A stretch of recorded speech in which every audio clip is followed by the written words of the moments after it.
பரமேஸ்வரா, யார் குழந்தை அழுவது? நெற்றி கண்ணை திறந்தாய். நான் ஓடி கற்பூர மண்டபம் பக்கத்துல பதுங்கி கொண்டேன். சரி, உன் நெற்றி பொறியாக விட பாறை மீது படுத்து பாறை வெடித்து ஒரு குழந்தையாக நெற்றி கண்ணால ஒரு குழந்தை பிறந்ததா? ஆமா,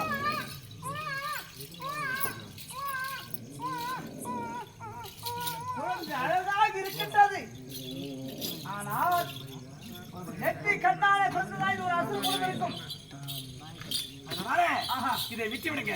தூக்கி அந்த பக்கம் போட்டு வாங்க. நமக்கு என்ன ஆகச்சு? புறப்படுங்க போலாம். பார்வதா, என்ன அழகாக இருக்கின்ற போய்விடும். இது தேவருக்கு நன்மை செய்தாலும் ஆகட்டும். இல்ல ஒருவேளை தேவருக்கு துன்பத்தை ஏற்பட செய்தால் என்ன பண்ணுவது? பேர் சுற்ற வேண்டும். இருந்தாலும் இந்த பாறை வலது செய்கிற நோக்கி பாறை மீது நெற்றி பொறியாகப்பட்டதை பெற்று பாறை வெடித்து வெளியினால் பரமகேதான அப்படி உனக்கு மூன்று நேற்று ஒன்று நான் ஒன்று இரண்டு நெற்றி கண்ணை பிரச்சனை வைக்கல திருநேற்றா சொல்றது ஒரு பெயர் உனக்கு. பரமகேதன் பெயரை வைத்திருக்கின்றேன். ஆகட்டும், நம்ம புறப்படுங்க.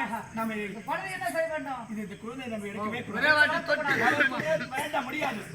தொட்டு தூக்கி முடியவே அகோரமாக இருக்கிறது. இதை தொட மாட்டேன். சரி, அப்படி இருந்தாலும் ஏதாவது மிருகங்கள் நம்ம வேட்டையாடி விடட்டும். இந்த காலத்தை ஏதாவது இழுத்து போகட்டும். ஏதோ கோபத்தினால் பிரவேசித்து நீங்க கோபம் பிரவேசித்து மூலகத்தை பார்க்க வேண்டுமே உருவாகி விட்டது. இது எப்படி போக